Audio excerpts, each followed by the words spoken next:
to start off by showing you what I've got. I happen to have here a Glock 27 Gen 4. You notice I don't have the back strap on there. It seems to fit my hand when I'm holding it. One of the great things about these little pistols is that it's so easy to conceal, the concealability of it. Quite honestly, if I'm to hold it in my hand, you could see that it's about as big as my hand. I could literally almost hide it in my hand against my body.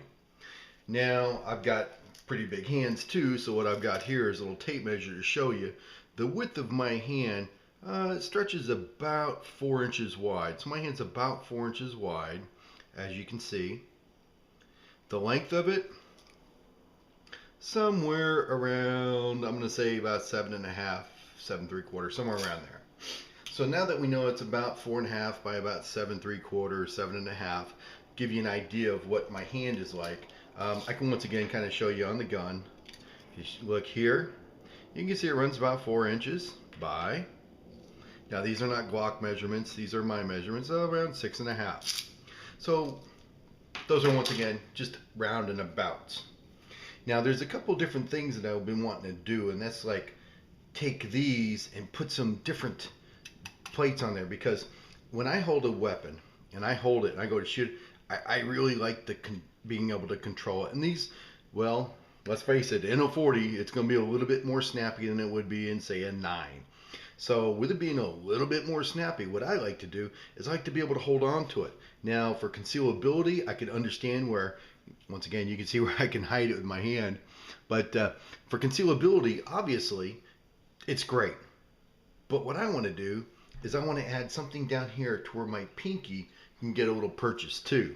So that way I can hold the gun, shoot it, and not only shoot it my first shot, but get those good secondary follow-up shots also.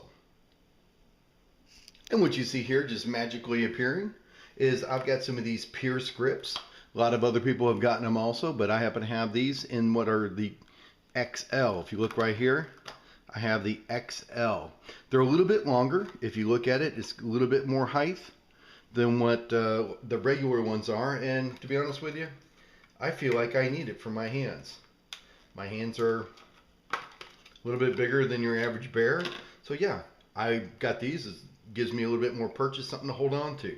Something that's just going to come down here just a little bit, add that third area for the finger. Now you might be asking yourself, well, why didn't you just get a 23? Well, two things. One, I got a heck of a deal on this, so that's why I like it. Secondly, the other reason why I did this is because it's still concealable. I'm not adding this to it. I'm not adding where I've got this down here extra on it. I'm not doing that. This is from a Glock 23, that magazine, but what I want is I want some of these smaller magazines and just put something on there to where my finger has a grip. Now think about it. If it's in your pocket like this or in your inner waistband, and it's probably about that angle, and then I put this on there, is it going to add a little bit to the length? Yeah, or height if you will. But now think about this. If this is in your waistband and that's just above your waistband, is it really going to print so much more? Is it going to give you so much more to look at? Someone's going to go, oh my God, look, he's carrying a gun, versus before they would not know. Well, I'll tell you what, if that's the big deal about it, then I'd go ahead and carry my Glock 31. But this is what I've got for concealed carry weapon. So we're going to go through a little step-by-step on how to remove the base plate and go ahead and put the new one on. Now, looking at it, obviously everybody knows you're supposed to push this up.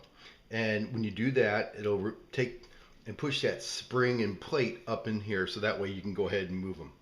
Now, the thing is, though, is if you look at it, let me see if I can get my light. I got my light over here.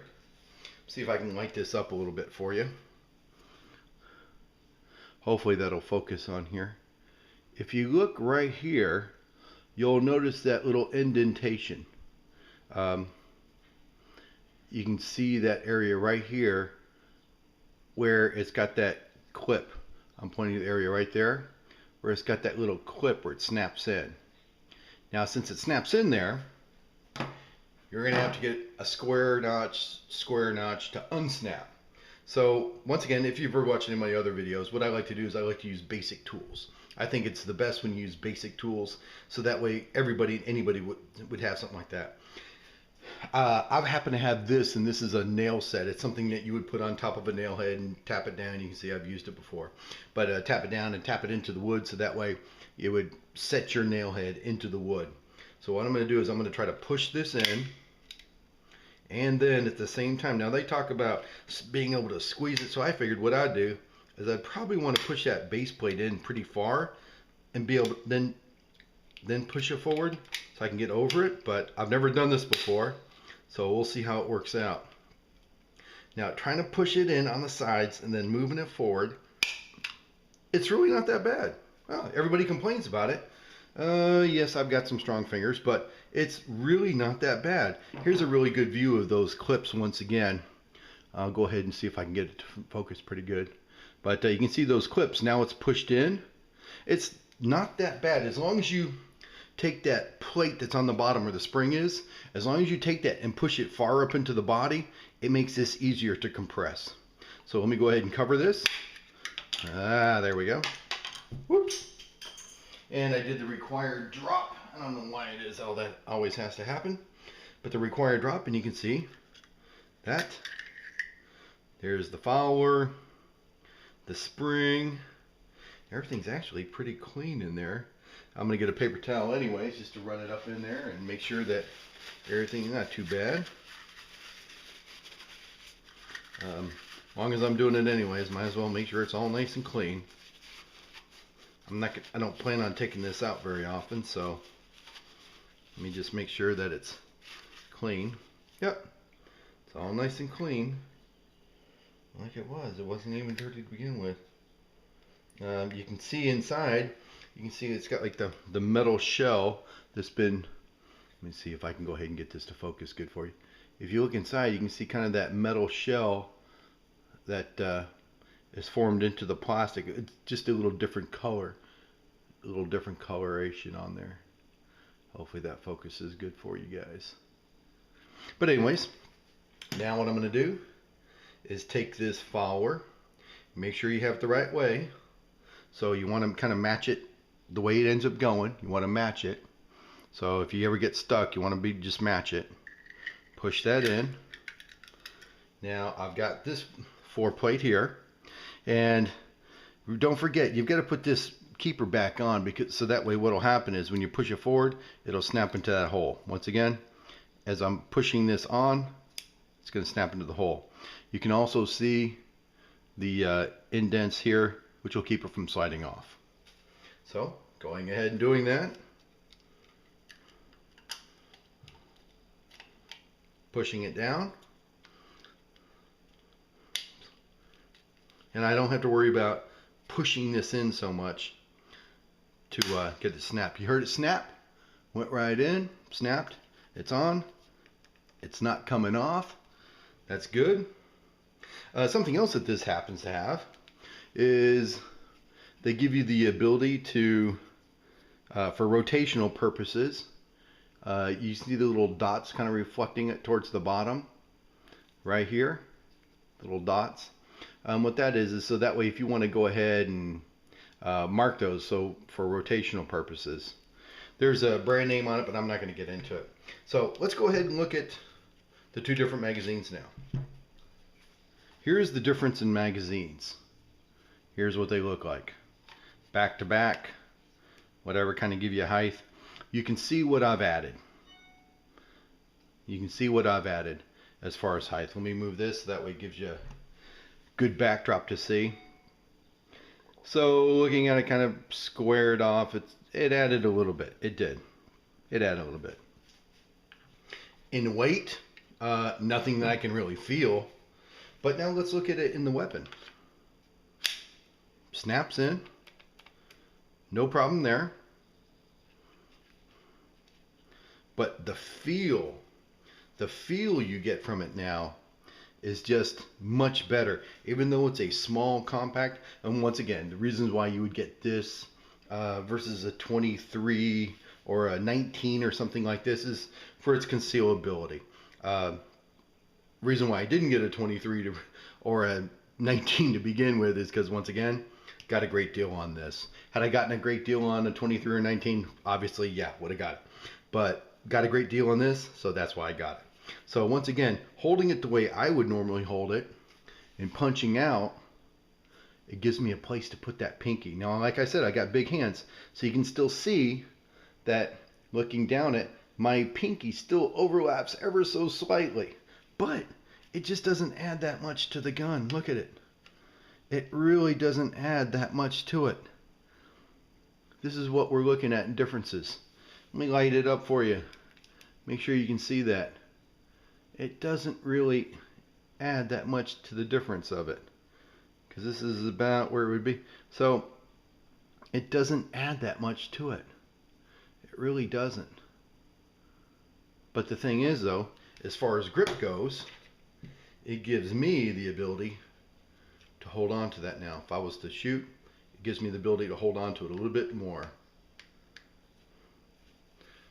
Looking at this way, once again, gives me the ability to hold on to it just that much more. Yeah, I got some big paws, so for those of you who don't have big paws, maybe you'd like it too. But that's how hard it was to do it. I've never done it before, never even tried it before. But once again, and like I was saying, these are the XLs. They have the regular ones, which don't add quite as much height as these do. These are supposed to be from the top to the bottom. It's right at about 1 1/16", whereas this by itself, to be fair, just to measure it from the top, measures about 1/4 inch. So let me try this again.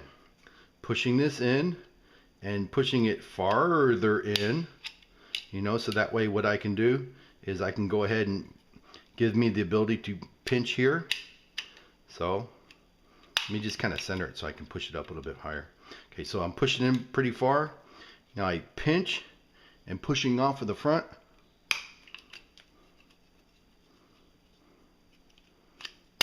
That was pretty easy. You heard it snap. I pushed it in pretty far. You can kind of hear it snap. So, just once again, just to make sure it's clean on the inside. No sense in going through all this and yeah, there's nothing in there.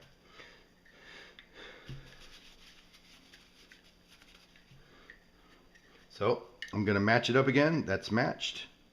Push it up in. Make sure my nub is sticking down so that way it catches. Still catches when I push it on.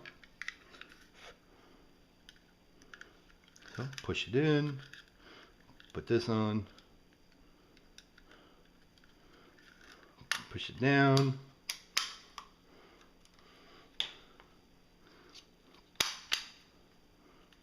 See, very simple. And just listen. See the nub? Nub popped in like it's supposed to. It's not moving anywhere. Drop the mag. Other mag. Install. And there we go. Looks great.